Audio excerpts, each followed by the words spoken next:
믿기지 않는 일이 벌어졌습니다. 일본이 세계 공용어인 영어 대신에 한글을 공용 표기 언어로 채택하면서 전 세계가 발칵 뒤집어졌습니다. 이번 발표는 일본 대통령이 직접 기자회견을 가질 정도로 사안이 중대했는데요. 특히 일본의 언어학자는 한국어를 사용하지 않는 국가와는 외교 단절까지 각오가 되어 있다며 강력한 의지를 보이고 있습니다. 바로 알아보겠습니다. 구독과 좋아요 부탁드리며 지금부터 사연 만나보시죠. 저는 타카하시 유타입니다. 언어학자로서 일본어의 복잡한 한자 표기를 단순화할 방법을 연구하던 중 한글에 관심을 갖게 됐습니다. 처음 한글을 접했을 때의 그 놀라움은 지금도 생생합니다. 단순하면서도 과학적으로 설계된 문자 체계에 완전히 매료되었죠.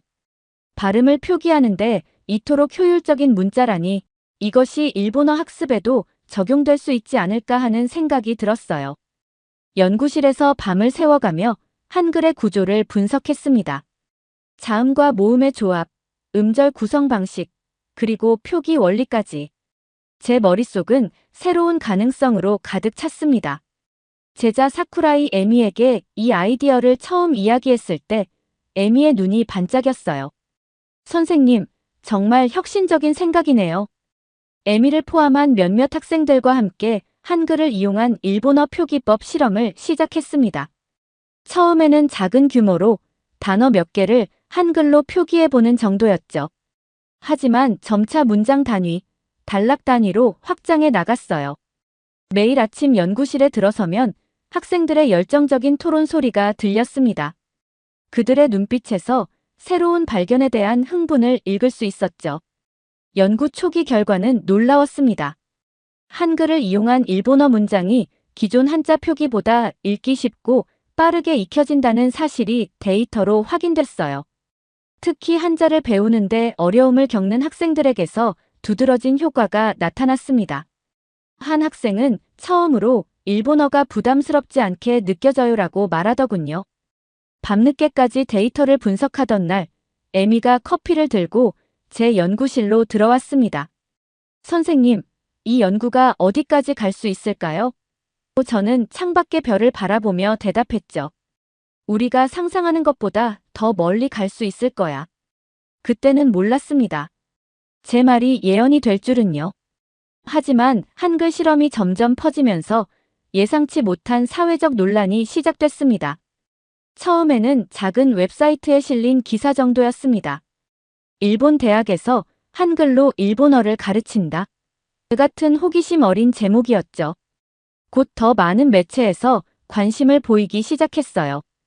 일부는 긍정적이었지만 일부는 의심의 눈초리를 보냈습니다. 연구실 문을 두드리는 기자들의 수가 늘어났어요.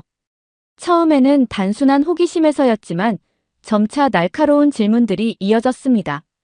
일본어의 정체성을 훼손하는 것 아닙니까?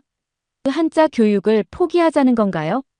저는 단지 학습 효율성을 높이는 방법을 연구하고 있을 뿐이라고 설명했지만 이미 논란의 불씨는 점화된 후였습니다. 실험이 성공적으로 진행되자 뜻밖의 제안이 들어왔습니다. 혁신적인 교육 방식으로 유명한 한 출판사에서 한글을 병기한 일본어 교과서를 제작하고 싶다고 연락이 온 거예요. 처음에는 믿기 어려웠습니다. 제 연구가 실제 교과서로 만들어진다니. 밤새 잠을 이루지 못했죠. 출판사 담당자와의 첫 미팅에서 교과서의 컨셉이 구체화됐어요. 기존 한자는 그대로 두고 옆에 작게 한글 발음을 병기하는 방식이었습니다. 이렇게 하면 한자의 중요성도 유지하면서 발음 학습의 효율성을 높일 수 있을 거예요. 출판사 측의 설명에 고개를 끄덕였죠. 몇 개월의 준비 끝에 교과서가 완성되었고 일부 학교에서 시험 운영이 시작됐습니다. 첫 수업을 참관하러 간 날 학생들의 반응은 기대 이상이었어요. 교사들도 기존의 한자 중심 학습보다 직관적으로 문장을 이해할 수 있어 가르치기 편하다며 긍정적인 반응을 보였습니다.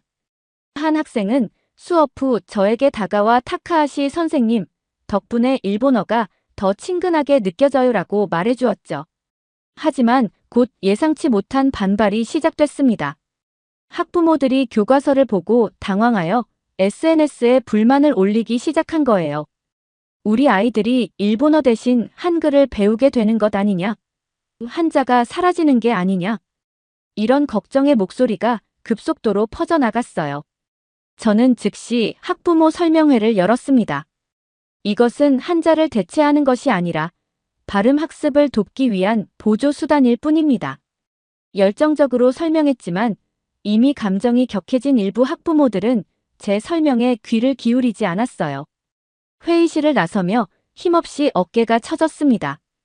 SNS에서 논란이 커지자 보수 언론까지 가세했어요. 전통적인 일본어 교육이 위협받고 있다는 헤드라인이 신문을 장식했습니다. 몇몇 정치인들은 교육의 혼란을 야기한다며 교과서 회수를 요구했어요. 제 연구실 전화는 쉴 새 없이 울렸고 이메일함은 항해 메일로 가득 찼습니다. 에미가 걱정스러운 얼굴로 연구실에 들어왔어요. 선생님, 어떻게 해야 할까요? 저는 깊은 숨을 내쉬며 대답했습니다. 우리가 해야 할 일은 계속해서 데이터를 수집하고 과학적 사실을 알리는 거야. 하지만 내심 불안했죠. 이미 논란은 단순한 학문적 토론의 범위를 넘어서고 있었으니까요. 출판사에서 긴급 회의가 소집됐습니다.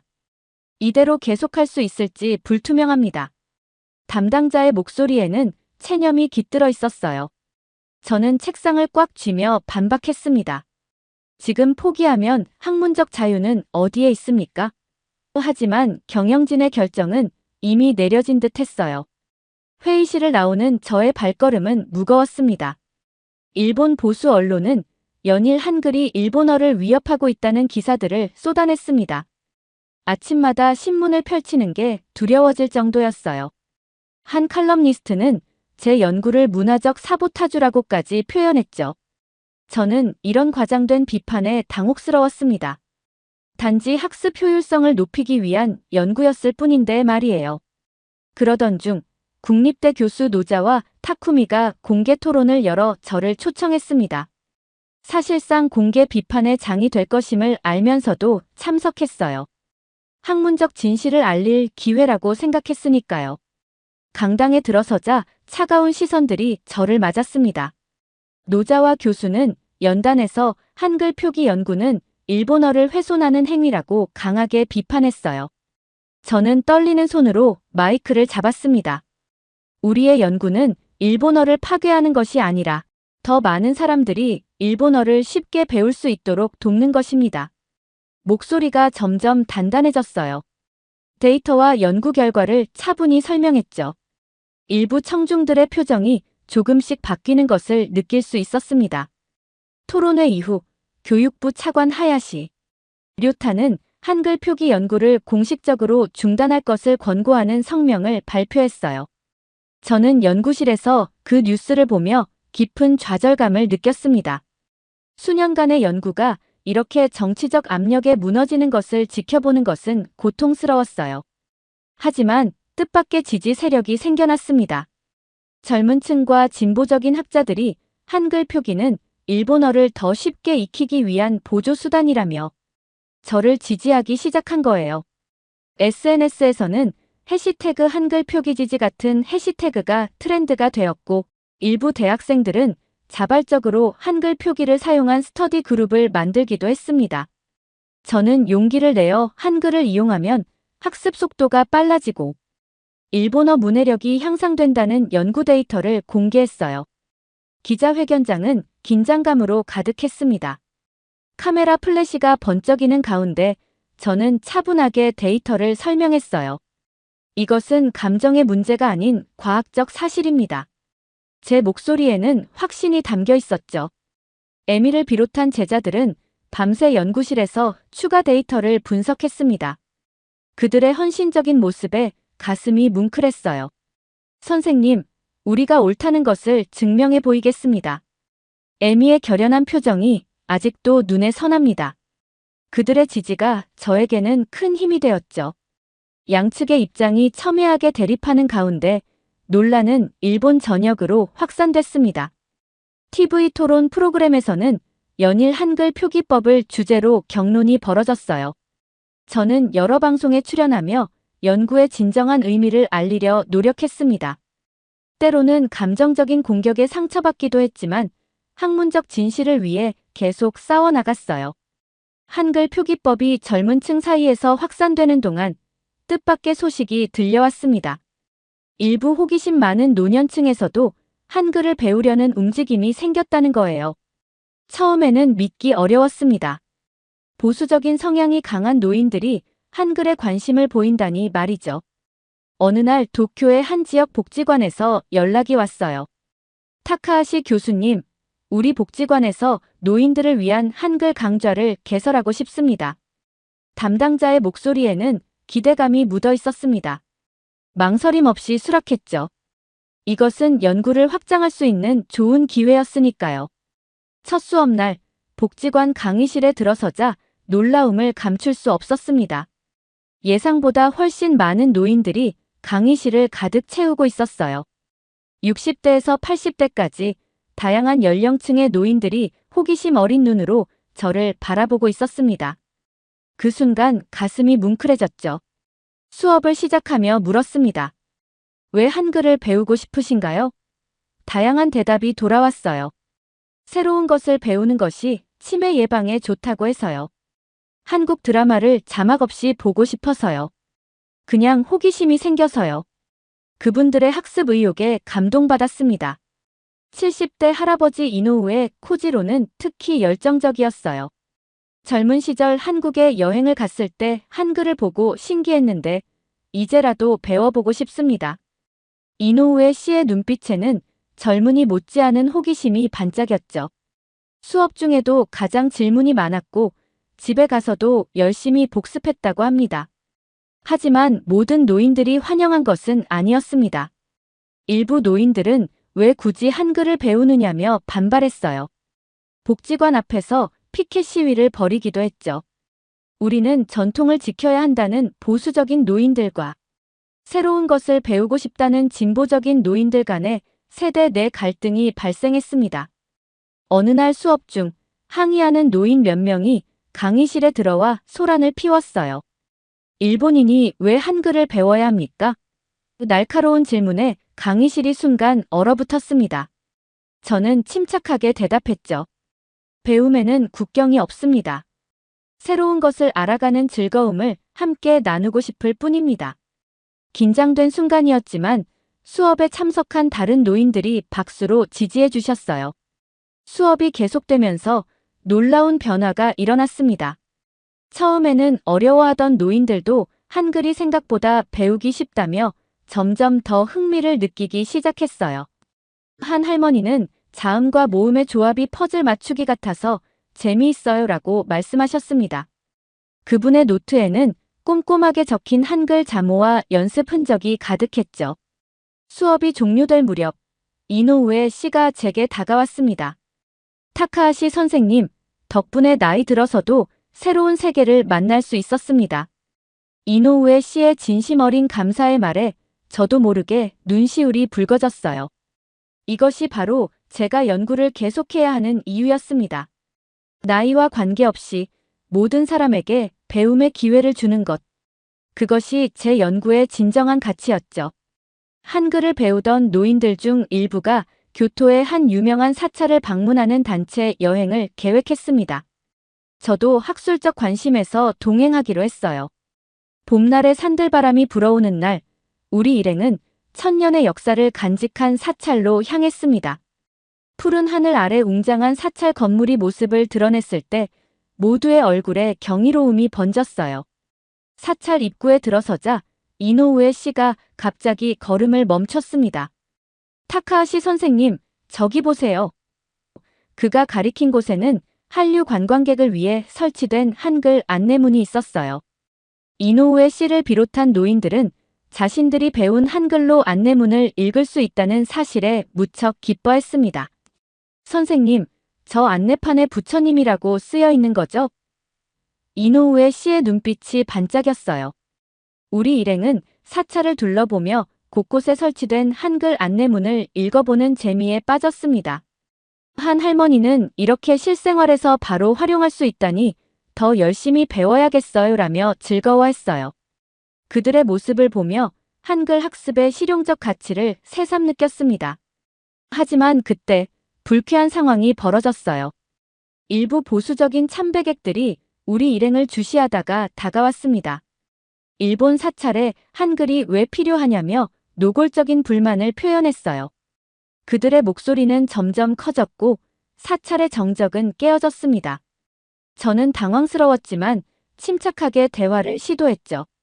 다양한 언어로 정보를 제공하는 것은 세계화 시대의 자연스러운 일입니다. 그러나 그들은 전혀 들으려 하지 않았어요. 오히려 사찰 관리자에게 항의하기 시작했습니다. 외국인들을 위해 우리 문화의 정체성을 훼손하고 있다며 목소리를 높였죠. 불편한 공기가 사찰 전체를 감쌌습니다. 우리 일행의 노인들은 당황스러운 표정으로 서로를 바라보았어요. 그때 사찰의 주지 스님이 나타났습니다. 온화한 미소를 지닌 스님은 양측의 이야기를 차분히 들으신 후 말씀하셨어요. 언어는 벽이 아니라 다리가 되어야 합니다. 우리 사찰은 모든 이에게 열려 있으며 다양한 언어로 가르침을 전하는 것은 부처님의 뜻에 맞는 일입니다. 스님의 말씀에 사찰 안에 잠시 고요함이 찾아왔어요. 하지만 이 사건은 곧 지역사회로 확산됐습니다. 지역신문에 전통 사찰의 정체성 훼손 논란이라는 제목의 기사가 실렸어요. 지역의회에서는 한글 안내문의 유지 여부를 두고 논쟁이 벌어졌습니다.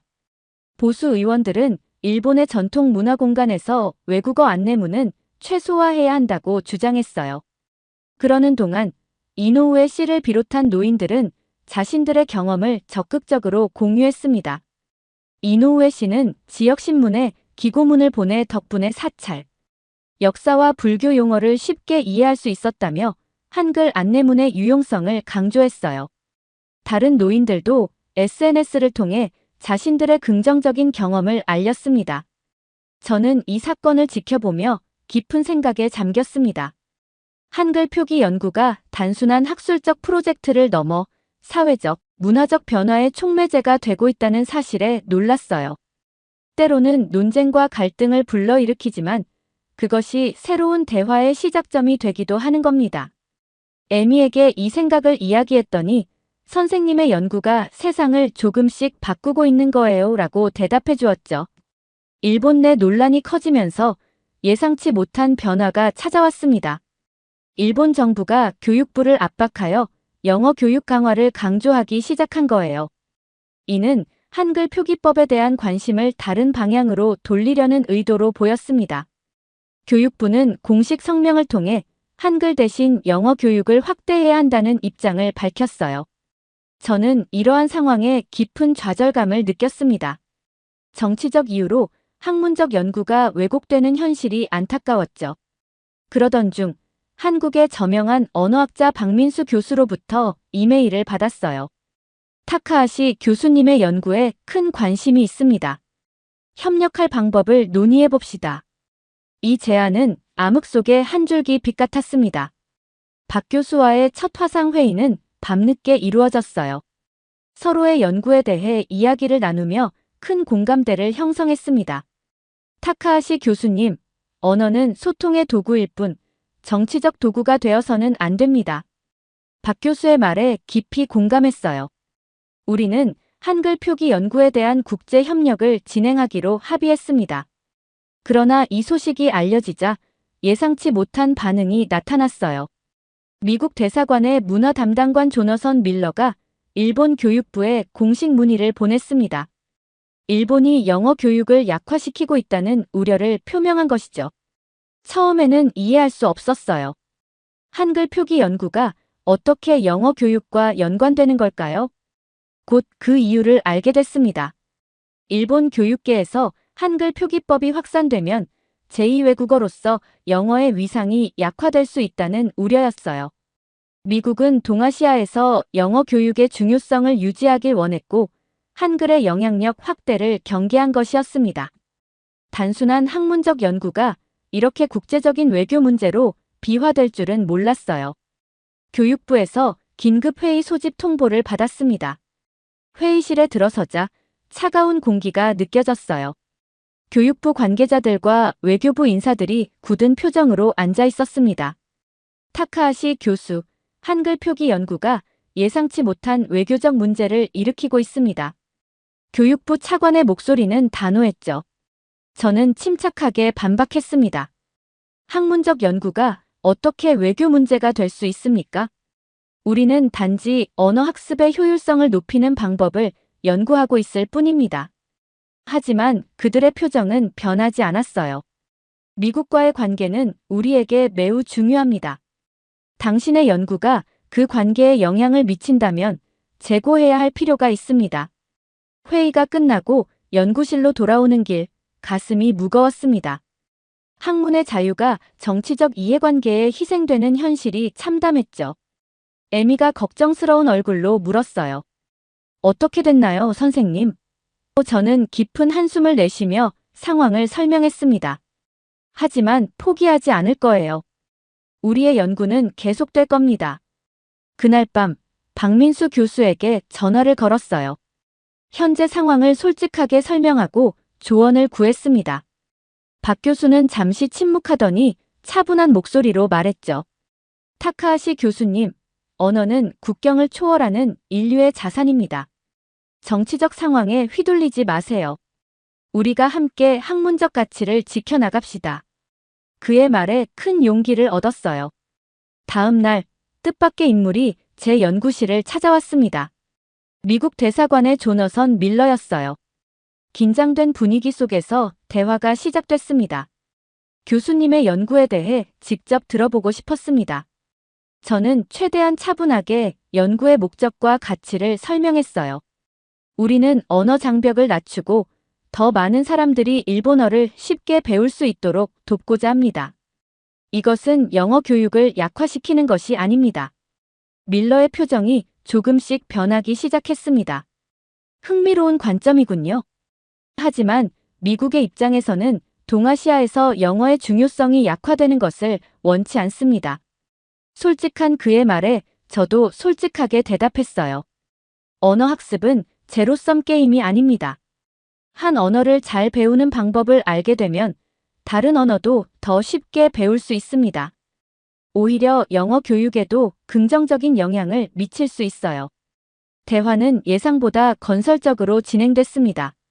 밀러는 떠나기 전 이렇게 말했어요. 교수님의 열정이 인상적입니다. 대사관에 돌아가 이 대화를 공유하겠습니다.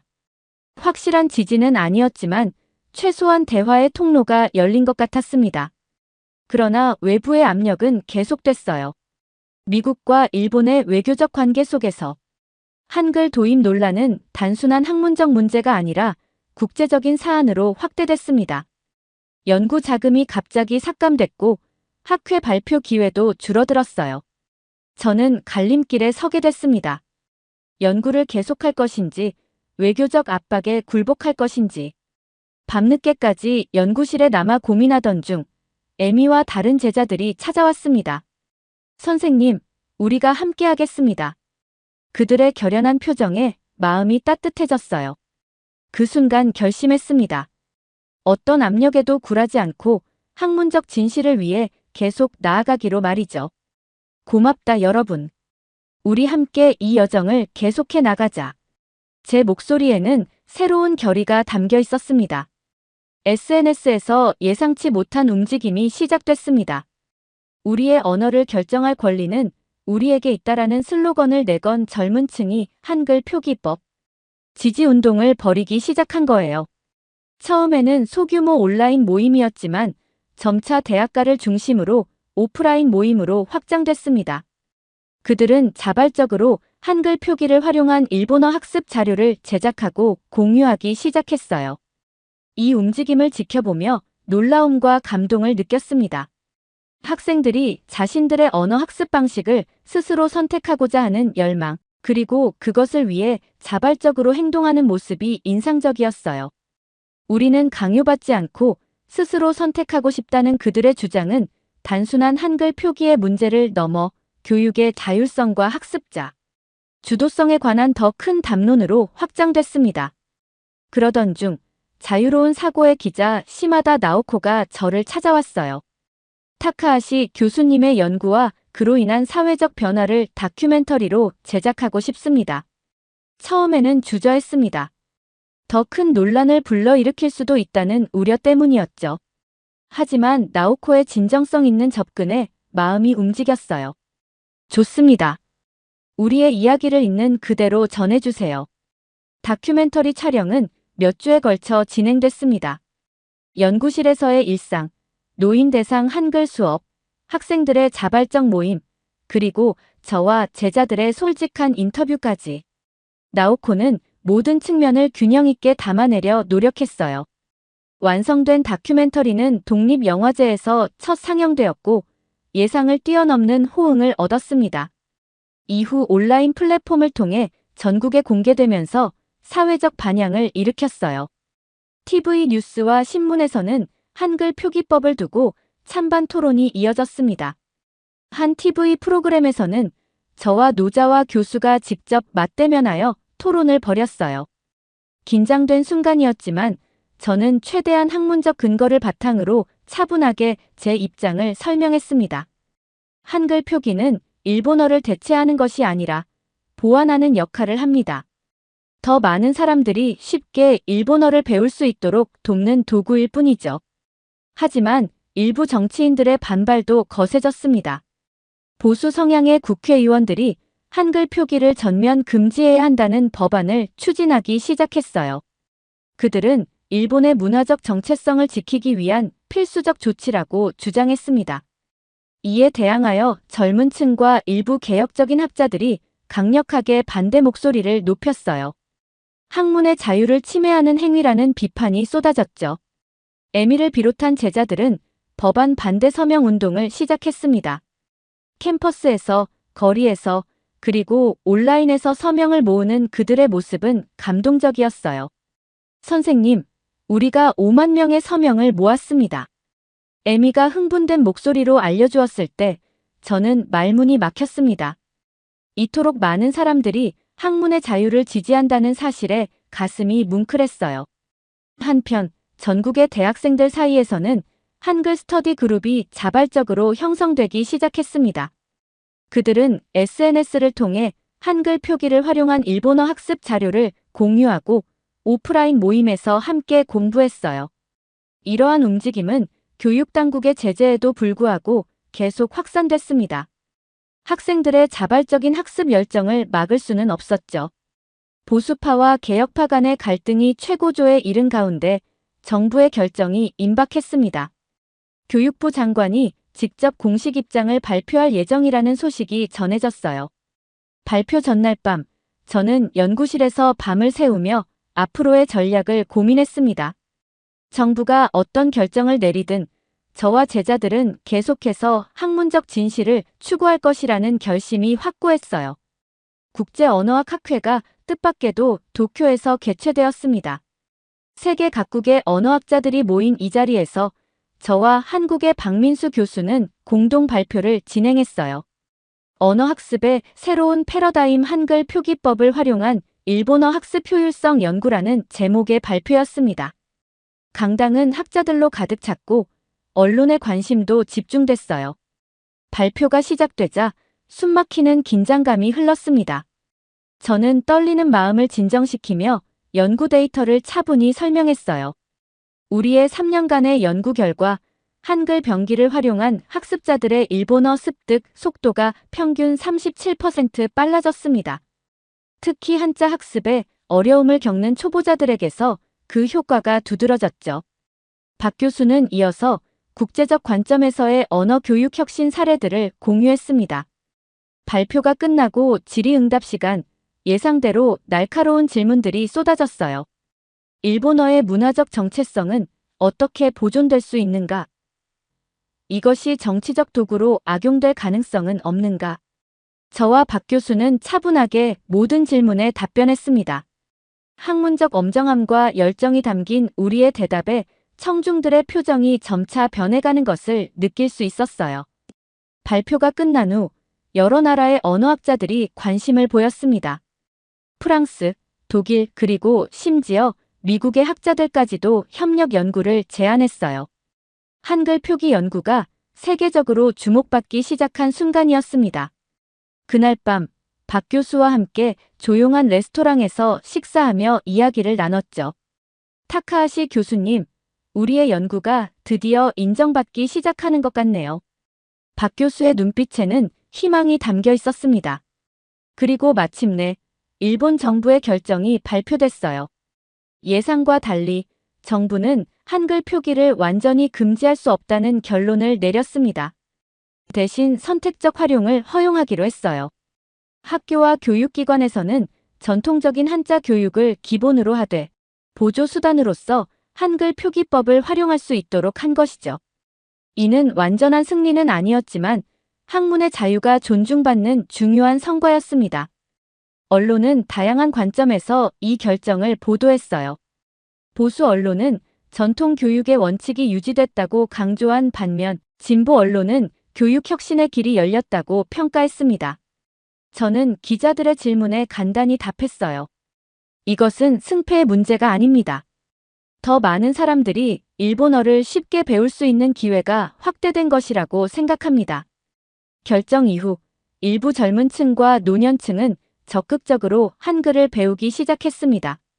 도쿄와 오사카를 중심으로 한글 학습 커뮤니티가 형성됐고 온라인에서는 한글 표기를 활용한 일본어 학습 콘텐츠가 인기를 끌었어요.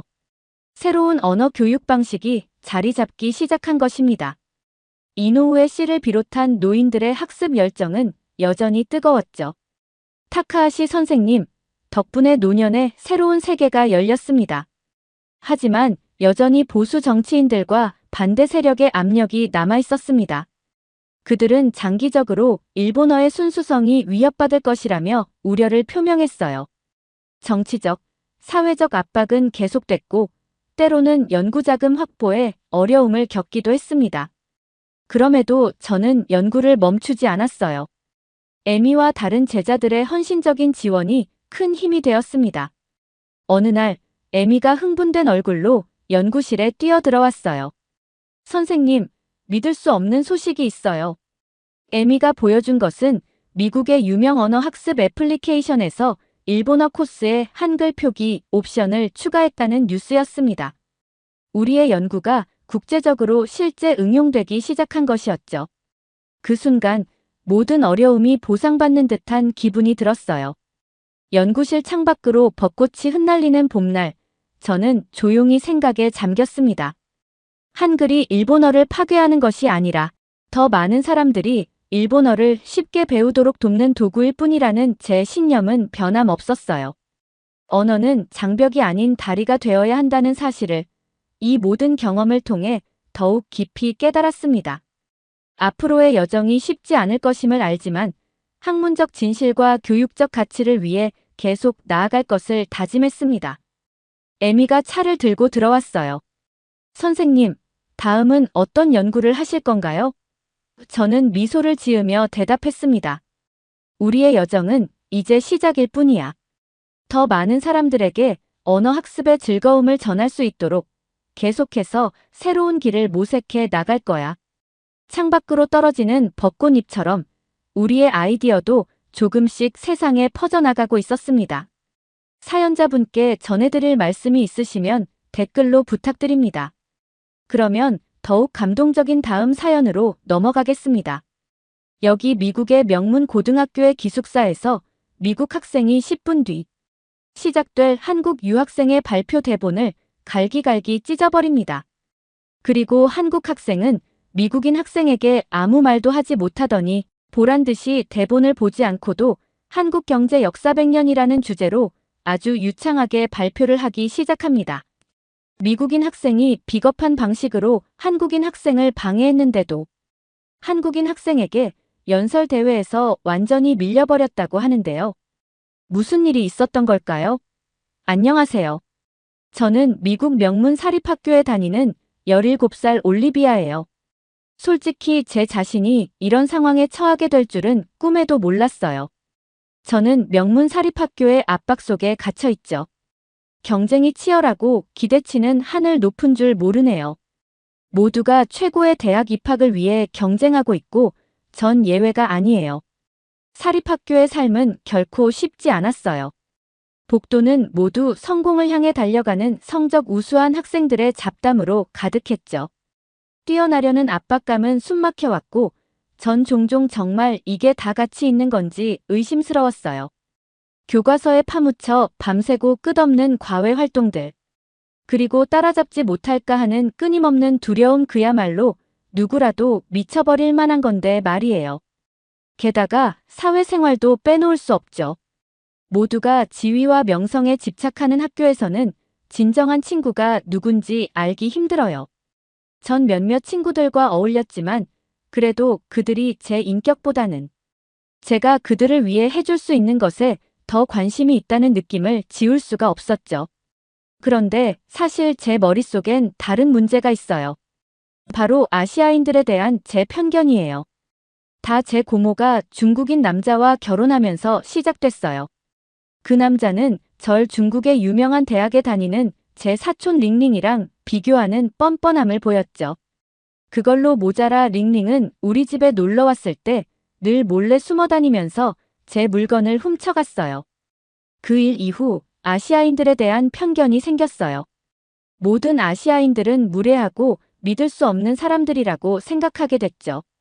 그런데 한국에서 온 전학생 지희가 제 룸메이트가 되면서 제 세계는 완전히 뒤집어졌어요. 걔는 밝고 명랑했지만 난 속아 넘어가지 않았죠. 결국엔 걔도 본색을 드러낼 거라고 생각했어요. 천사같이 웃는 모습 뒤에 교활한 모습이 숨겨져 있을 것만 같았죠. 지희가 등장했을 때 전 이미 신경이 곤두서 있었어요. 한국에서 온 전학생에 대한 소문은 들었지만 별로 신경 쓰지 않았죠. 저와 무슨 상관이 있나요? 하지만 걔가 활짝 웃으며 우리 기숙사 방으로 들어올 때 털이 곤두설 만큼 긴장됐어요. 안녕, 난 지희야. 걔가 손을 내밀고 환하게 웃으며 말했어요. 앞으로 룸메가 될 모양이네. 전 걔 손을 의심스럽게 쳐다봤다가 아주 짧게 악수를 했죠. 올리비아야. 전 중얼거리고는 짐 정리로 되돌아갔어요. 하지만 지희는 좌절하지 않는 애였죠. 앞으로 며칠 동안 걔는 제게 말을 걸기 위해 노력했어요. 수업이랑 취미도 물어봤죠. 전 최소한의 대답만 했어요. 제 말은 퉁명스럽고 냉담했죠. 그냥 저한테서 떨어지길 바랬어요. 사건은 아이패드로 결국 정점을 찍었어요. 전 몇 주 동안 연구자료를 찾고 논거를 만들며 열심히 공부했어요. 학교에서 열리는 현대사 토론회는 우리 학교의 전통적인 행사였고 대입을 위해서 수상을 해야만 했어요. 전 반드시 1등 하리라 결심했어요. 저는 우리 학교에서 공부를 잘하는 우등생 중 한 명이고 모두가 그렇게 말했으니까요. 그런데 토론회를 위한 자료가 모두 들어있는 제 아이패드가 사라졌어요. 전 화가 치밀었죠. 당연히 룸메이트가 훔쳐갔을 것이라고 생각했어요. 역시 동양인은 동양인이라고 중얼댔죠. 그때 지희가 방으로 들어왔어요. 전 우리 방을 뒤집어 엎으며 지희에게 이러쿵저러쿵 비난을 퍼부었어요. 걔는 저를 진정시키려 했었고 자신은 아무 일도 없다고 주장했어요. 하지만 전 거부했죠. 제 생각엔 그냥 교활한 아시아인으로 절 방해하려던 거예요. 네가 가져갔다는 거 알아? 전 걔 얼굴 바로 앞에서 소리쳤어요. 넌 그냥 우리 사촌 같은 애야. 늘 내 물건 훔치고 저를 바보로 만들려 하고. 지희의 눈이 충격으로 크게 뜨였고 잠시 죄책감이 몰려왔어요. 하지만 전 그 감정을 억눌렀죠. 화가 너무 나서 신경 쓰지 않았어요. 난 내 아이패드 안 훔쳤어. 올리비아. 걔가 살며시 말했어요.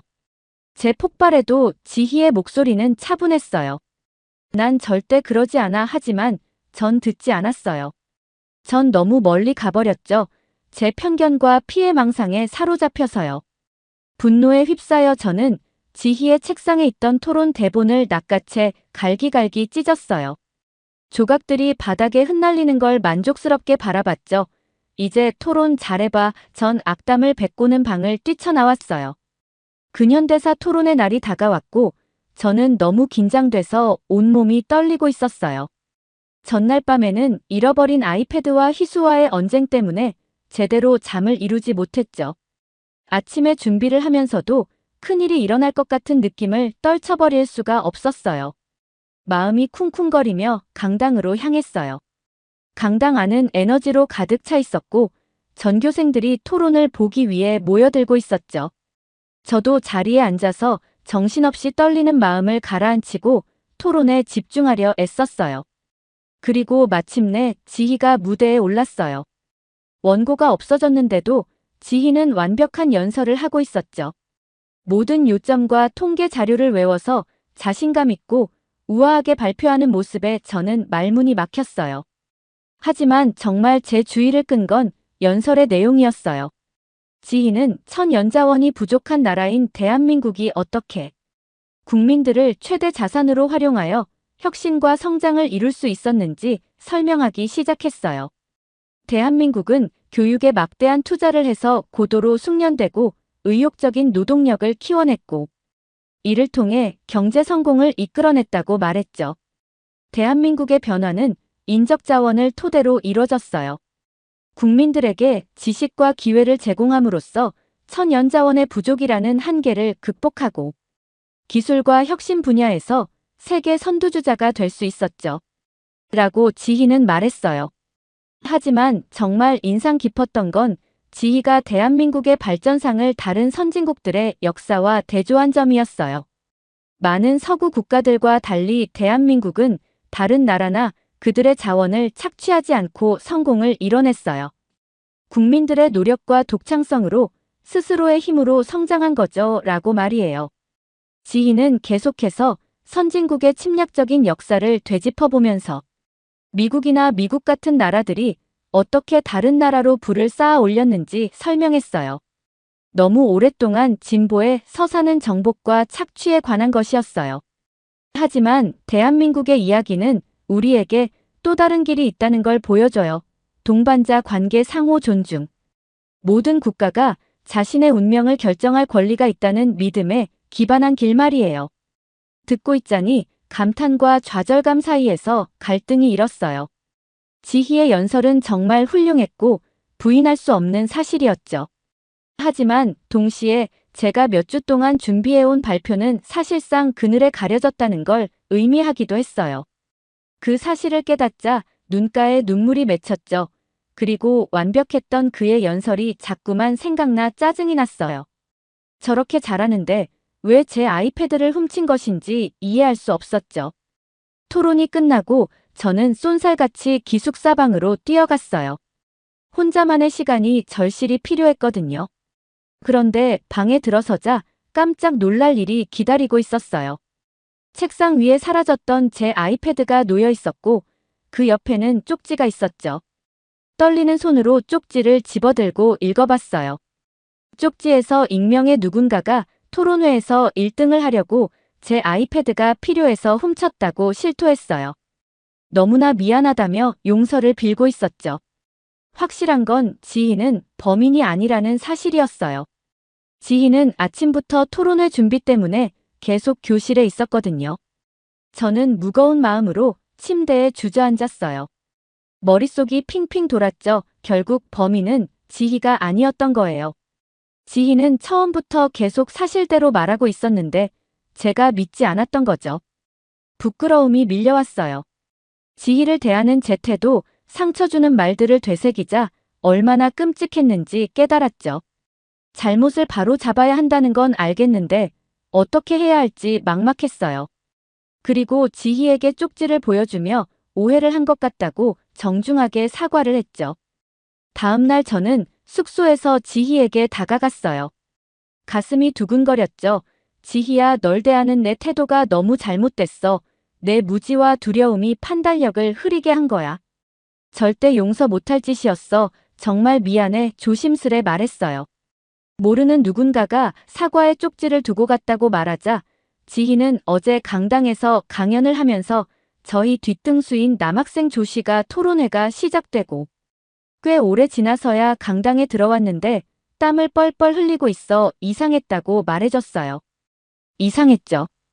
토론회도 수업 시간의 일환이었고 조 씨는 대학에 목숨을 거는 친구라 아파도 수업 시간에 늦지 않았거든요. 그런 조 씨의 모습을 봤다고 지희는 말해줬어요. 그리고 정말 지희가 본 모습 그대로 그 시간에 어디에 있었냐고 조 씨에게 추궁을 하니 조 씨는 미안하다며 자신이 범인이었다고 실토를 했죠. 범인을 잡을 수 있었던 건 정말 지희가 조 씨의 모습을 알려주었기 때문이었어요. 저는 지희에게 너무 고마웠죠. 범인을 잡지 못했다면 또다시 똑같은 일이 일어나지 않을 보장이란 없었으니까요. 그리고 제가 가지고 있던 동양인에 대한 편견과 상처를 이야기해줬죠. 지희는 한참 동안 저를 쳐다봤어요. 표정을 읽을 수가 없었죠. 그러더니 이내 환하게 웃으며 말했어요. 당연히 용서의 올리비아, 편견이 극복하기 힘든 거라는 걸 알아. 그걸 극복하려 노력하는 내가 자랑스러워. 눈물이 왈칵 쏟아졌어요. 지희를 꼭 끌어안으며 감사함과 안도감에 압도당했지요. 그 순간 저는 진정한 친구를 얻었다는 걸 깨달았어요. 그 후 몇 주 동안 저와 지희는 떨어질 줄 몰랐어요. 대한민국과 지희의 가족 꿈에 대해 몇 시간이고 이야기를 나누곤 했죠. 지희는 저에게 한국어 표현을 가르쳐주고 맛있는 한국 음식도 소개해줬어요. 저 역시 지희에게 우리 문화와 경험을 나누며 서로를 알아갔죠. 학년이 끝나갈 무렵. 저는 지희와의 우정을 통해 변화되었다는 걸 깨달았어요. 더 이상 편협하고 편견에 사로잡힌 소녀가 아니었죠. 새로운 생각과 관점의 마음을 열고 제 주변 세계의 풍요로움과 다양성을 포용하는 법을 배웠어요. 그래서 근현대사 수업에 기말 레포트를 쓰기 시작했을 때 정확히 무슨 말을 해야 할지 알고 있었어요. 대한민국의 놀라운 경제적 사회적 변화에 대해, 그리고 우리가 그들의 사례에서 배울 수 있는 교훈에 대해 썼죠. 노력과 혁신 교육에 대한 투자의 중요성. 역경에 맞서는 회복 탄력성과 의지의 힘에 대해서도 이야기했어요. 하지만 무엇보다도 개방적인 마음가짐의 중요성과 편견의 위험성에 대해 썼어요. 제 편견이 어떻게 제게 소중한 사람과의 우정을 잃을 뻔했는지, 그리고 세상을 새롭고 아름답게 바라보는 법을 어떻게 배웠는지 말이에요. 레포트의 마지막 문장을 입력하자 뿌듯함과 성취감이 밀려왔어요. 짧은 시간 동안 저는 정말 많이 성장했고 그건 모두 지희 덕분이라는 걸 알고 있었죠. 지희는 스스로에 대해, 대한민국에 대해, 세상에 대한 진실을 보여줬고 저는 그 우정과 깨우침에 영원히 감사할 거예요. 레포트를 프린트해서 교실로 향했어요. 높이 든 고개로 걸었죠. 앞으로 어떤 도전이 기다리고 있을지 모르지만 열린 마음과 자세로 맞설 준비가 되어 있다는 걸 알았어요. 그리고 지희 같은 친구가 곁에 있다면 무엇이든 가능하다는 걸 깨달았죠. 레포트를 본 선생님은 제게 너무 잘 썼다고 하셨고 저는 좋은 성적을 받을 수 있었어요. 이 모든 게 지희 덕분이라는 생각이 들었죠. 저는 그동안 엄청난 여정을 가져왔던 것 같아요. 불과 몇 달 전만 해도 전 편견에 가득 차 있고 세상의 아름다움과 다양성을 보지 못하는 편협한 소녀였어요. 하지만 지희 덕분에 전 마음을 열고 새로운 생각과 관점을 받아들이며 세상을 전혀 다른 시선으로 바라볼 수 있게 되었죠. 어느 날 기숙사방에 앉아 있는데 지희가 진지한 얼굴로 저에게 말했어요. 올리비아, 얘기 좀 하고 싶은 게 있어. 저는 긴장감에 떨면서도 고개를 끄덕였죠. 지희는 부드럽게 말을 이었어요. 내가 근대사 과제에서 쓴 내용을 많이 생각해봤어. 한국의 이야기가 우리 모두에게 노력, 혁신, 그리고 인간의 잠재력에 대한 교훈을 줄 수 있다고 한 거 말이야. 그 말에 뿌듯함을 느꼈어요. 진심으로 그렇게 생각해. 한국의 성공은 사람들이 힘을 모아 공동의 목표를 향해 노력할 때 무엇을 이룰 수 있는지 보여주는 거잖아. 지희는 감정에 북받쳐 고개를 끄덕였어요. 맞아. 그래서 너에게 부탁하고 싶은 게 있어. 이번 여름에 한국에 나랑 같이 가줄래? 내 나라를 보여주고 가족과 친구들을 소개해주면서 한국을 특별하게 만드는 것이 무엇인지 직접 보여주고 싶어. 가슴이 두근거렸어요. 한국에 가서 제 상상력을 사로잡은 나라를 직접 보는 것은 짜릿하면서도 두려웠죠. 하지만 진지하고 간절한 지희의 얼굴을 보니 거절할 수가 없었어요. 정말 가고 싶어. 이번 여름에 그것보다 더 하고 싶은 건 없을 것 같아 떨리는 목소리로 말했죠. 지희의 얼굴에 환한 미소가 떠올랐고 저를 꼭 껴안았어요. 고마워 올리비아, 이게 나에게 얼마나 의미 있는 일인지 넌 모를 거야. 그래서 몇 주 후 저는 가슴이 두근거리는 가운데 서울행 비행기에 올랐죠. 지희는 수도의 붐비는 거리부터 한적한 시골의 아름다움까지 한국의 최고를 다 보여주겠다고 약속했어요. 처음 간 곳은 전쟁기념관이었는데 한국의 아픈 과거를 떠올리게 하는 엄숙한 곳이었어요. 전시관을 둘러보면서 지희는 전쟁을 겪은 할아버지 할머니 이야기를 들려줬어요. 많은 아픔을 겪으면서도 더 나은 미래에 대한 희망을 잃지 않았던 한국인들의 강인함에 감동했죠. 하지만 저에게 가장 깊은 인상을 남긴 건 한국의 비무장지대였어요. 남북한 경계에 서서 철조망과 감시탑을 바라보니 등골이 오싹해졌죠. 지희는 한반도가 분단되면서 가족들이 갈라지고 민족 정신에 깊은 상처를 남겼다고 말했어요.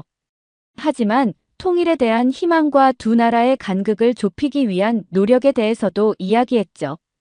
여행 내내 한국인들의 따뜻함과 환대에 감동했어요.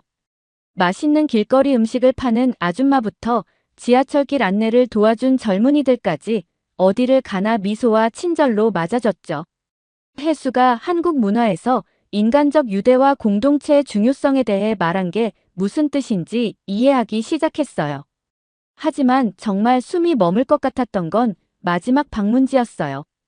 지희는 전통 한옥마을을 예약해서 아름답게 복원된 한옥에서 묵으며 수백 년 동안 살아온 삶을 경험하게 해줬거든요. 마을에 도착하니 마치 시간을 거슬러 간 것 같았어요. 좁고 구불구불한 길에는 기와집들이 늘어서 있었고 각각의 예술 작품 같았죠. 공기는 나무 연기 냄새와 새소리로 가득했고 사람들은 평화롭고 만족스러운 일상을 살아가고 있었어요. 그날 밤 지희와 함께 한옥 마당에 앉아 차를 마시며 별이 떠오르는 걸 지켜봤어요. 깊은 감사함이 밀려왔죠. 역사와 문화를 배우러 한국에 왔지만 훨씬 더 많은 것을 얻었어요. 우정, 이해, 그리고 세상을 바라보는 새로운 시각을 발견했죠. 고마워 지희야, 떨리는 목소리로 조용히 말했어요. 나에게 내 나라를 보여주고 다양성의 아름다움과 인간적 유대의 힘을 알게 해줘서 고마워. 지희는 눈물이 고인 채 미소 지었어요. 마음을 열어줘서 고마워, 배우고 성장하고 변화할 준비가 되어 있어서 고마워. 한동안 조용히 앉아서 어둠 속에서 귀뚜라미 소리를 들었죠. 그러다 지희가 다시 입을 열었어요. 사실 한국의 이야기는 그것에 관한 것 같아. 과거에서 배우고 미래를 받아들이며 적응하고 진화할 준비가 되어 있다는 거지. 우리는 모두 연결되어 있고 우리의 성공은 다른 이들의 성공에 달려 있다는 걸 인식하는 거야. 목이 메었지만 고개를 끄덕였어요. 맞는 말이야. 그리고 그건 우리 모두가 배워야 할 교훈인 것 같아. 어디서 왔든 무엇을 믿든 말이야. 지희는 손을 내밀어 제 손을 꼭 잡았어요. 내가 여기 있어서 너무 기뻐 올리비아. 우리가 함께 이 여정을 떠나고 있어서 정말 행복해. 한옥 지붕 위로 달이 떠오르는 걸 바라보며 손을 잡고 앉아있자니 정말 특별한 걸 찾았다는 걸 알았어요. 친구, 세상에 대한 새로운 이해, 그리고 전에는 알지 못했던 삶의 목적을 발견한 거죠. 그 후 몇 주 동안 저희는 저희 자신도 놀랄 정도로 열정적이고 열심히 한국을 경험했어요. 서울의 붐비는 거리를 탐험하면서 놀라운 건축물과 도시의 활기찬 에너지에 감탄했고요. 고대 사찰과 궁궐들을 방문하면서 한국의 풍부한 역사와 문화를 온몸으로 느꼈죠. 그리고 매운 김치부터 구수한 비빔밥까지. 제가 맛본 것 중 가장 맛있는 요리들을 먹으며 한국 음식 탐방도 했답니다. 하지만 한국경제박물관을 방문하면서 한국의 성장과 발전에 관한 놀라운 이야기들을 진짜로 깨닫게 되었어요. 전시관을 둘러보면서 저는 한국이 전쟁으로 폐허가 된 가난한 나라에서 어떻게 세계적인 경제 강국으로 변모했는지 배웠죠. 한국인들의 놀라운 회복, 탄력성과 의지를 직접 보면서 근면과 혁신의 진정한 의미를 이해하기 시작했어요. 특히 1960년대부터 1990년대까지 한국에서 일어난 급속한 경제 성장기인 한강의 기적에 관한 이야기가 인상 깊었어요. 이 시기에 한국은 제조업 발전에 주력했는데 특히 전자제품과 자동차 분야에 집중했죠. 삼성, LG, 현대 같은 기업들이 전 세계에서 유명해졌고 한국은 혁신과 기술의 선도국으로 자리매김했어요. 하지만 정말 감명 깊었던 건 한국이 다른 나라를 착취하거나 자신의 가치를 타협하지 않으면서 이런 성장을 이뤄냈다는 거예요. 식민 지배와 제국주의로 부와 권력을 쌓은 많은 서양 국가들과 달리 한국은 자국의 자원과 재능을 개발하는 데 집중했고 교육과 혁신에 투자해서 국민들을 위한 더 밝은 미래를 만들어냈죠. 한국 사람들의 이야기, 그들의 투쟁과 승리, 희망과 꿈에 귀 기울이면서 전에는 한 번도 느껴보지 못한 유대감과 공감을 느꼈어요. 세상을 다른 방식으로 바라보기 시작했고 문화와 공동체 사이에 다리를 놓는 데 있어 감정이입과 이해의 중요성을 깨달았죠. 그리고 그 모든 과정에서 지희는 내내 제 곁에 있었어요.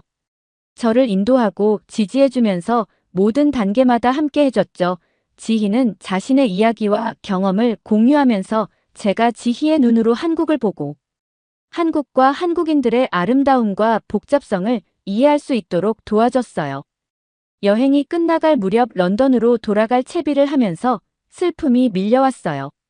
전 한국과 사랑에 빠졌고 한국의 놀라운 문화와 따뜻하고 친절한 사람들을 좋아하게 됐거든요. 런던행 비행기에 오르면서 흥분과 기대감이 밀려왔어요.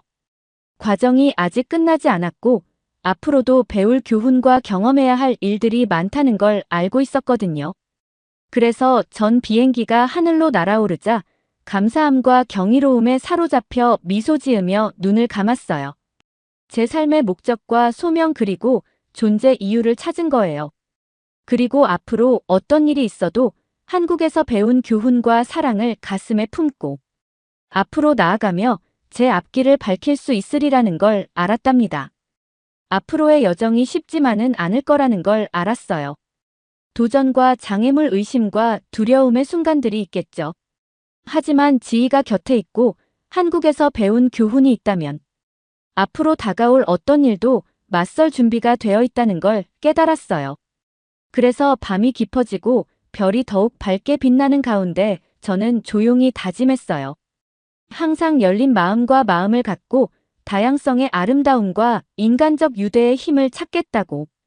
최선의 모습이 되어 모두를 위한 더 나은 밝은 미래를 위해 노력하겠다고 말이에요. 앞으로 어떤 일이 있어도 반드시 지킬 약속이었죠. 지희와 함께한 놀라운 여정 그리고 제 마음과 영혼을 사로잡은 나라에서 배운 교훈에서 영감을 받은 약속이라는 걸 알았어요. 저는 그렇게 다시 런던으로 돌아갔죠. 그리고 엄청난 소식이 저를 기다리고 있었어요. 학년이 끝나가면서 전 아직도 믿기지가 않았어요. 제 손에 들린 합격 통지서는 제가 꿈에서조차 상상하기 힘들었던 일을 알려주고 있었죠. 바로 제가 스탠포드 대학교에 합격했다는 사실이었어요. 그동안 열심히 공부하고 준비했던 수많은 시간들이 가장 놀라운 결실을 맺은 거였죠. 하지만 저는 합격 통지서를 바라보면서도 한편으로는 슬픔이 밀려오는 걸 느꼈어요. 지금까지 제가 알고 지내왔던 모든 것들과 작별하고 낯선 곳에서 새로운 인생을 시작한다는 건 두려운 일이었거든요. 그리고 무엇보다 지희 생각이 났어요. 지난 1년 동안 저희 우정은 너무나 깊어졌는데 이제 헤어진다는 게 견디기 힘들 정도로 슬펐죠. 하지만 지희와 함께하며 한국에서 배운 교훈을 가지고 이제는 건강하게 경쟁을 하는 방법을 알게 되었으니 실천할 차례라고 느꼈어요. 지희와 다른 학교를 가게 되어 우린 작별하지만 지희가 가르쳐준 것들을 잊지 않고 행동하겠다고 다짐을 하게 되었죠. 그러면 더욱 재미있는 다음 사연으로 넘어가겠습니다. 한국은 이상한 것만 먹어대니까 그런 거야. 오래 못 사는 거라고 미국의 한 어느 곳에서 한국의 어떤 음식에 대해서 이야기를 하고 있습니다. 거기서 고등학생들이 왕따를 시키고 있는데요. 그중 조금 왜소해 보이는 한국 여학생은 자기를 놀리고 있는 고등학생들을 째려보면서 소리 지릅니다. 너네는 비만 덩어리들이라고. 안녕하세요. 저는 조지아에서 뉴욕으로 대학 진학을 한 레이첼이라고 합니다. 저는 조지아주에서 살고 있는데요. 공부를 좀 잘했어요. 그런데 언제나 조지아주를 벗어나고 싶은 열망이 있었어요. 어느 나라나 그렇겠지만 보수적인 동네와 진보적인 동네가 있거든요. 보수적인 동네와 진보적인 동네가 무슨 말이냐면요. 정치적 성향을 말하는 거예요. 미국에서도 보수적인 주가 있는데요. 일단 1등은 유타주예요. 유타주는 거의 단일 민족이 산다고 보셔도 될 정도거든요. 유타주의 흑인 거주 비율은 미국에서는 정치적으로 보수적인 성향의 도시가 보수적인 가치관과 정치적 성향으로 유명한 지역에서 많이 발견되는 경향이 있습니다. 보수적인 성향으로 유명한 도시와 지역은 다음과 같습니다. 유타주는 몰몬의 영향력이 강하고 전통적인 가족 가치관을 고수하는 미국에서 가장 보수적인 도시 중 하나로 꼽혀요. 콜로라도 스프링스는 군사적, 종교적 가치에 중점을 둔 보수적인 인구가 상당히 많은 도시입니다. 이곳에는 다양한 보수단체가 있습니다. 러벅은 보수적인 성향의 조지아주에 위치하고 있으며 전통적인 조지아의 가치와 공화당의 강세로 유명합니다. 저는 조지아의 러벅이요. 일단 저희 동네 분들은 타지 사람들이 조지아로 들어오는 자체를 너무 싫어해요. 멕시코 사람들한테 되었다고 하면서요. 이 보수적인 성향이 저랑 너무 안 맞아서 저는 무조건 대학을 서북부 쪽으로 가겠다고 다짐했어요. 일단 뉴욕 근처는 대학이 많기도 하고요. 대학생이 많은 곳들은 좀 더 진보적인 성향을 띠기도 하거든요. 세금 문제나 이런 것들을 고사한다고 해도 저는 인종만으로도 이렇게 보수적인 성향을 띠는 게 짜증이 나요. 솔직히 말하면 한국인들은 정말 좋았거든요. 제가 고등학교에 다닐 때 저희 학교에 한국인이 한 명 전학을 왔어요. 아버지가 조지아주에서 프로그래밍을 하신다고 하셨죠. 걔는 대학도 미국에서 진학할 거라고 했어요. 사실 조지아주가 그렇게 공부를 잘하는 주는 아니지만 저는 학기 중간에 전학 와서 꿈이 크다고 생각했어요. 제가 가장 힘들었던 건 어른들의 차별이 아이들의 차별로도 이어진다는 거였어요. 저는 처음에는 전학 온 친구한테 별로 관심이 없었는데요. 걔 별명이 스팸으로 유명해진 거예요. 저는 그 별명을 들었을 때 너무 의아했어요. 그 여자애는 스팸이라고 불리기에는 너무 마르고 작았거든요. 그런데 별명이 스팸인 이유가 뭐였는지 아세요? 도시락으로 스팸을 싸왔다는 이유였어요. 스팸 보고 역겹다 했어요. 물론 미국에서는 스팸을 잘 안 먹기는 해요. 하지만 음식이라는 건 내가 안 먹는다고 해서 다른 사람들도 먹지 말라고 강요할 수 있는 건 아니니까요. 도시락을 가지고 놀리는 건 너무 찌질하지 않나요? 그런 무해한 도시락이 그런 조롱거리가 될 수 있는지 의아해하며 당황했던 기억이 납니다. 그녀를 더 잘 알게 되면서 그녀가 스팸을 정말 싫어한다는 사실을 알게 되었습니다. 스팸을 가져온 것은 그녀가 선택한 것이 아니라 그녀의 가족이 감당할 수 있는 수준이었죠. 이 사실을 알게 되자 저는 갈등을 느꼈습니다. 왜 도시락 내용물처럼 사소한 일로 아이들이 그녀를 놀리는 걸까요? 불쾌하고 불공평하게 느껴졌습니다. 그런데 그 여자애가 작은 책으로 절대 밀리지 않았어요. 그러자 걔는 유창한 영어로 뭐라고 했는지 아세요? 야, 내가 스팸이면 너는 문어다 이렇게 말하는 거예요. 그 여자애를 괴롭히던 애는 갑자기 당황해서 내가 왜 문어냐고 소리치기 시작했어요. 이건 영어로 들으셔야 하는데요. 그 여자애는 Your hair run away, you are born to piebold라고 하면서 남자애한테 외쳤어요. 네 머리가 벗겨지고 있고 태생이 대머리로 태어났다는 거죠. 뒤에서 다른 애들이 그 문어를 비웃기 시작했어요. 그 뒤로 그 남자의 별명은 문어가 되었죠. 솔직히 말하면 대머리가 그 정도로 심하지는 않았는데요. 문어라고 생각하고 보니까 문어처럼 보이기는 했어요. 다음에도 또 도시락으로 사건이 터졌어요. 한국 수프를 보고 개발도상국 보급품 같다며 자긴 죽어도 안 먹는다고 한 거예요. 아니 얼마나 괴롭힐 게 없으면 자꾸 도시락 가지고 찌질하게 구나 싶어요. 급식실 사건은 계속되었고 저는 고정관념과 편견에 끈질긴 생명력에 의문을 품게 하는 또 다른 상황에 처했습니다. 이번에는 한국식 국물이 담긴 도시락을 둘러싸고 벌어진 일이었는데 그때의 반응에 좌절감과 함께 변화를 만들어야겠다는 결심을 하게 되었습니다. 어느 날 학교 식당에 들어섰을 때 브라이언이라고 부르는 한 학생이 친구들과 함께 식탁에 앉아 있는 것을 발견했습니다. 브라이언은 음식 가지고 자꾸 차별적인 태도를 보였어요. 모든 것을 경멸하는 태도를 보였습니다. 그는 다른 사람의 도시락에 들어있는 한국식 국물을 보고는 큰 소리로 죽어도 안 먹어 개발도상국 음식 같아 라고 외쳤습니다. 그게 뭐였는지 아세요? 오뚜기 수프요. 오뚜기에서 나오는 라면은 잘 먹는 놈들이 왜 스프 가지고 난리를 치는지 모르겠어요. 그 말은 제 배에 주먹을 날리는 것 같았습니다. 브라이언의 발언은 무신경할 뿐만 아니라 다른 문화에 대한 해로운 고정관념을 고착화하는 거였으니까요.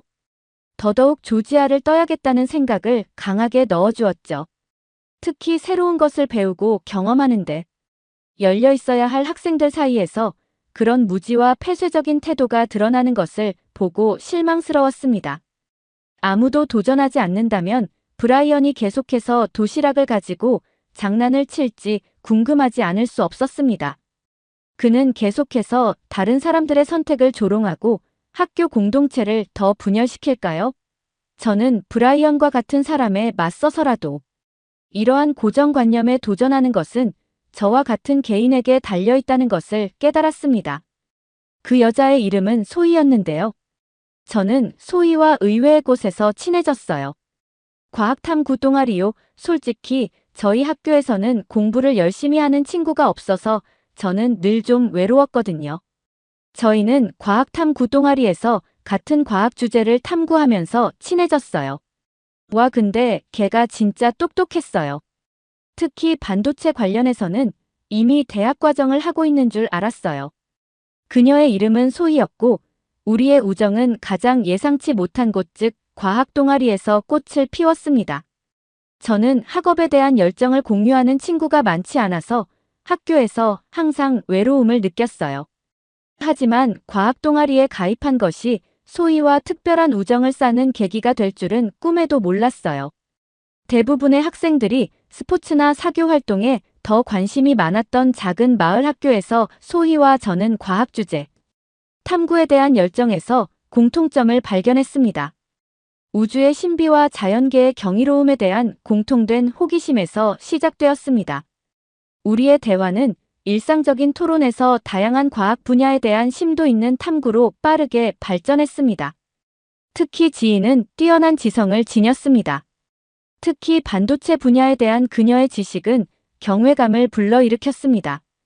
몰래 대학 수준의 과정을 수강하고 있는 건 아닌지 의심스러울 정도였죠.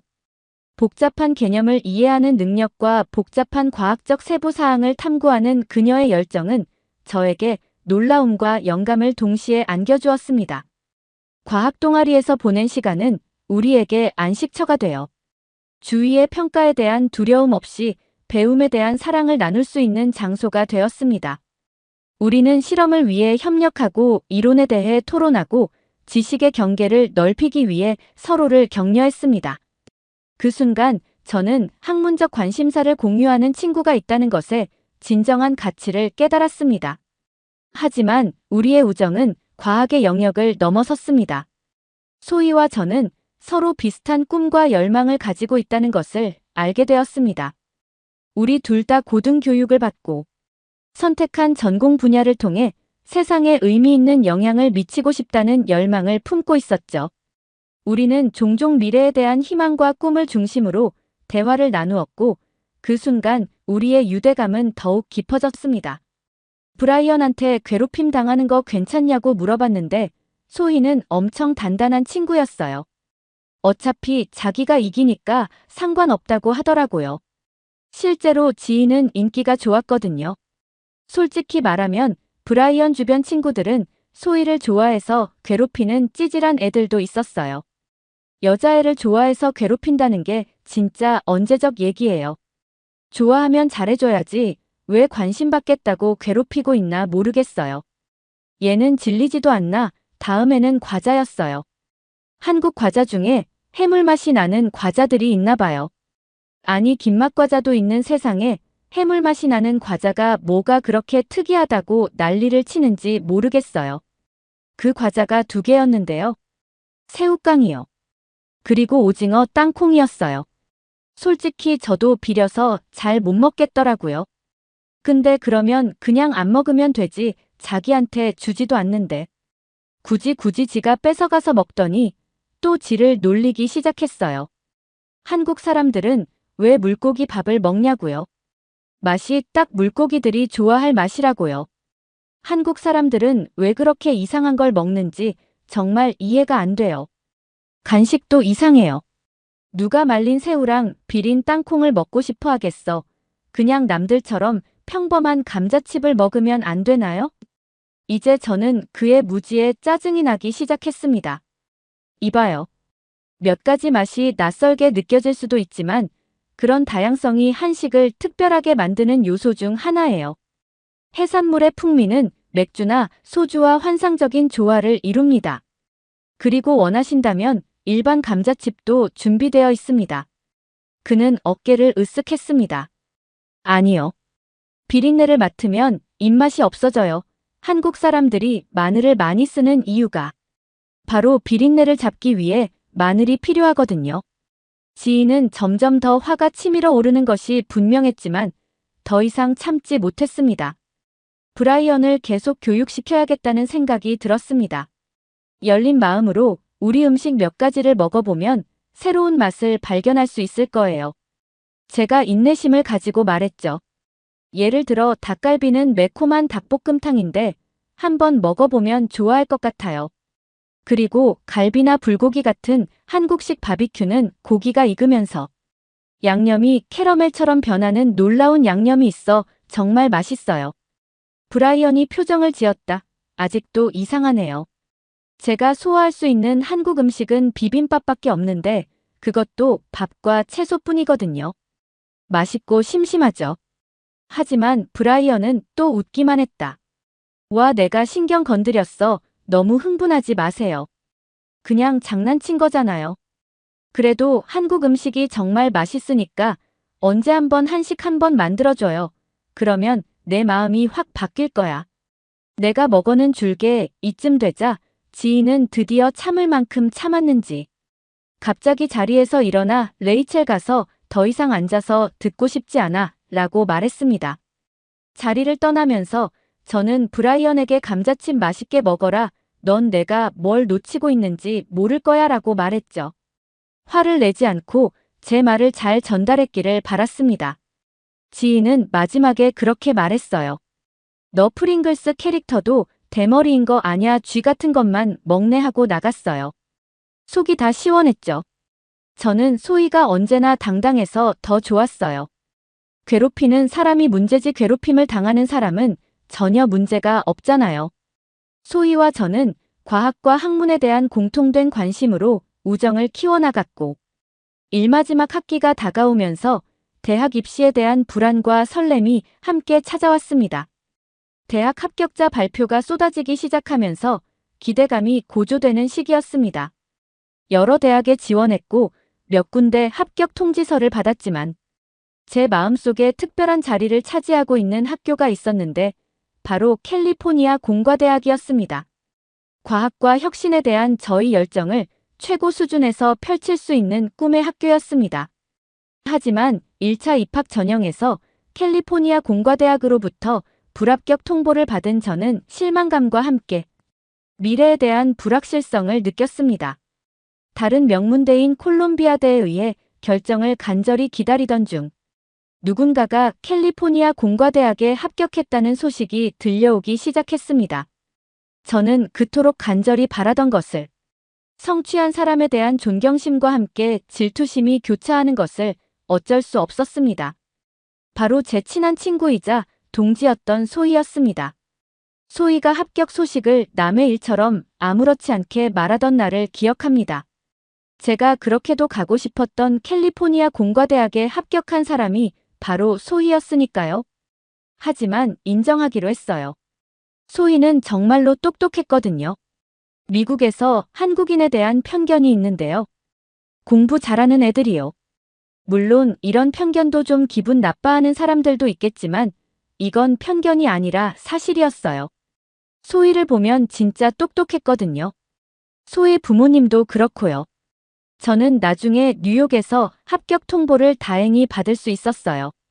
소희는 둘이 같이 캘리포니아로 가게 되었다면서 좋아했어요.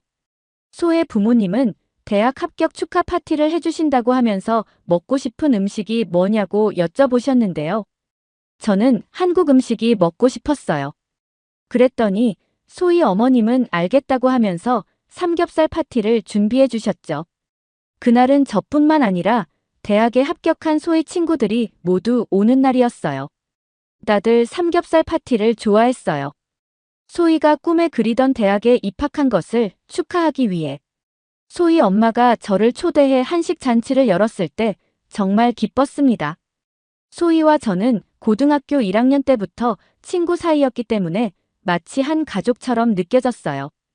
저는 소희의 엄마가 멋진 한식을 만들기 위해 모든 노력을 기울일 것이라는 것을 알고 있었습니다. 파티 당일 저는 가족들의 준비를 돕기 위해 일찍 도착했습니다. 소희 엄마는 그동안 요리하느라 얼굴이 빨개진 채로 저를 반갑게 맞아주었습니다. 주방은 소불고기 재우는 냄새, 국물이 끓는 냄새, 석쇠에 지글지글 구워지는 삼겹살 냄새 등 식욕을 돋우는 냄새로 가득했습니다. 소희 아빠는 바비큐 불판을 지키며 기름이 빠지고 고기가 바삭하게 익어가는 완벽한 삼겹살 한 판을 조심스럽게 지켜보고 있었습니다. 저도 손을 씻고 고기를 뜨거운 그릴에 올려놓는 것을 도왔습니다. 곧 온 가족이 국수를 볶고 비빔밥에 넣을 신선한 채소를 다듬는 등 조화롭게 일하고 있었습니다. 소희와 저는 소희네 엄마가 미리 준비해둔 김치, 콩나물, 시금치 무침, 멸치 어묵 등 반찬을 차려놓고 식탁을 차렸습니다. 모두 식탁에 둘러앉아 웃고 떠들며 대학 생활 계획에 대해 신나게 이야기를 나누었습니다. 브라이언 같은 애는 이런데 오지도 못할 거예요.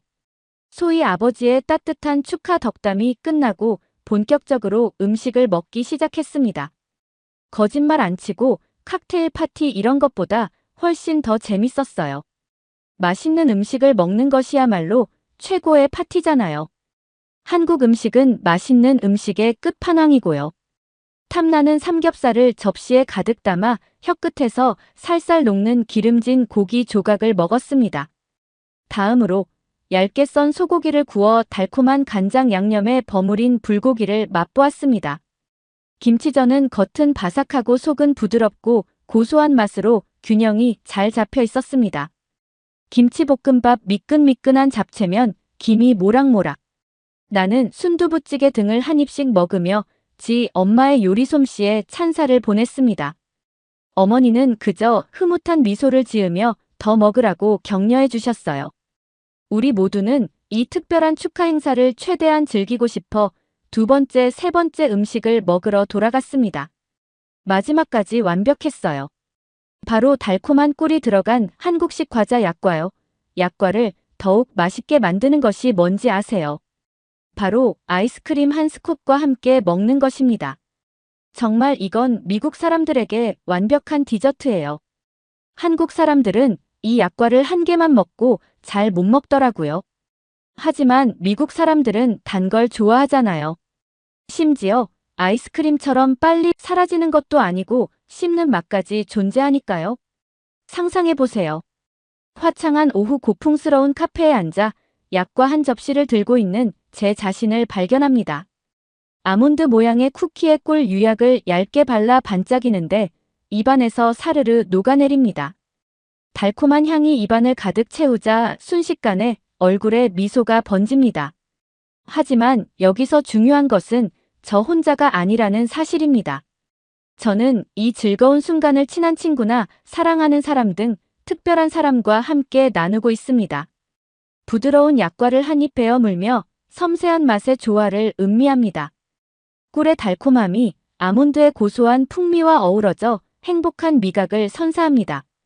저는 대학에 가서도 한국인의 든든함을 가지고 있는 소희와 계속 어울리면서 지낼 거예요. 소희는 저에게 좋은 영향만 주는 친구니까요. 그리고 소희의 당당함을 누가 따라갈 수 있겠어요. 보다 덩치가 큰 미국인에게 지지 않고 맞서는 태도요.